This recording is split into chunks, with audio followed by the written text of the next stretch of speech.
जय हिंद मेरे सभी प्यारे छात्रों। आज की इस वीडियो में आप लोगों को बताने वाला हूँ बोर्ड एग्जाम 2026 से के महत्वपूर्ण जो आपका अलंकार है उस अलंकार के बारे में।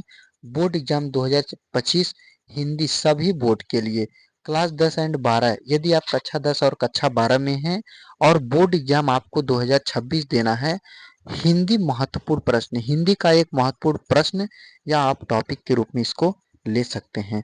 तो क्या है आपका, जैसे एक अलंकार आपका है अनुप्रास अलंकार। यह अलंकार आपके बोर्ड परीक्षा में जरूर पूछा जाएगा। देखिए, बोर्ड परीक्षा में 2 नंबर के यह अलंकार पूछे जाते हैं, चाहे आप कक्षा 10 में हो चाहे आप कक्षा 12 में हो। देखिए, आपको क्या करना होता है, परिभाषा लिखना पड़ता है, उदाहरण लिखना पड़ता है और स्पष्टीकरण। यदि आप परिभाषा और उदाहरण को लिख देते हैं तो आपको 2 नंबर बिल्कुल पक्का मिल जाएगा।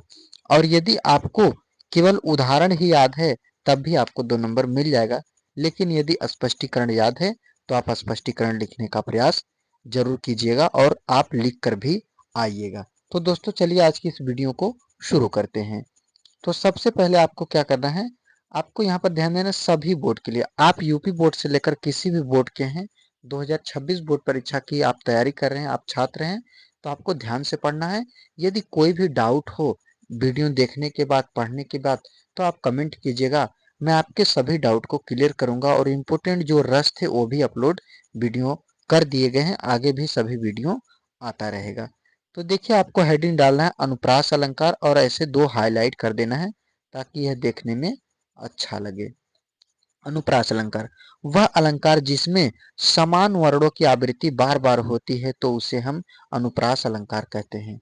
यानी एक ऐसा अलंकार जिसमें समान वर्ण, यानी एक ही शब्द यदि बार बार आ रहा है तो उसी को हम क्या कहते हैं, अनुप्रास अलंकार कहते हैं। समान वर्ण मतलब मिलता जुलता शब्द आ जाए, वर्ण आ जाए बार बार। वर्ण मतलब एक तरह से शब्द ही आप इसको ले सकते हैं, बार बार आता है तो उसे हम क्या कहते हैं, अनुप्रास अलंकार कहते हैं। अब उदाहरण के लिए जानेंगे, उदाहरण से कैसे समझे। जैसे चारु चंद्र की चंचल किरणें खेल रही थी जल थल में।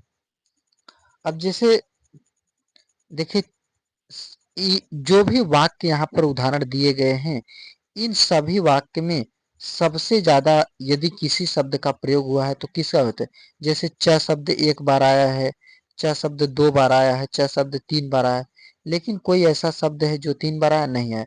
यानी एक ऐसा वर्ण या शब्द जो बार बार आता है उसी को हम क्या कहते हैं, अनुप्रास अलंकार कहते हैं। तो चारु चंद्र की चंचल किरणें खेल रही थी जल थल में, तो इसी को हम क्या कहेंगे, अनुप्रास अलंकार कहेंगे। चलिए अब जान लेते हैं, इसका उदाहरण भी हो गया, स्पष्टीकरण को देख लेते हैं।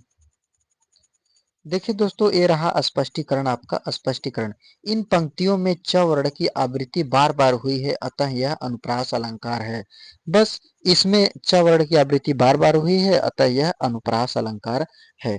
तो दोस्तों, उम्मीद करता हूँ कि आपको वीडियो पसंद आया होगा। यदि वीडियो पसंद आया हो तो चैनल को सब्सक्राइब कीजिएगा, वीडियो को लाइक कीजिएगा, शेयर कीजिएगा, कमेंट कीजिएगा और किसी भी सब्जेक्ट पर इम्पोर्टेंट क्वेश्चन या आंसर चाहिए तब भी आप कमेंट कीजिएगा, मैं आपके बोर्ड परीक्षा की तैयारी कराऊंगा। आप सब्सक्राइब कर लीजिएगा चैनल को ताकि कोई भी वीडियो मैं बनाऊं सबसे पहले आपको मिले।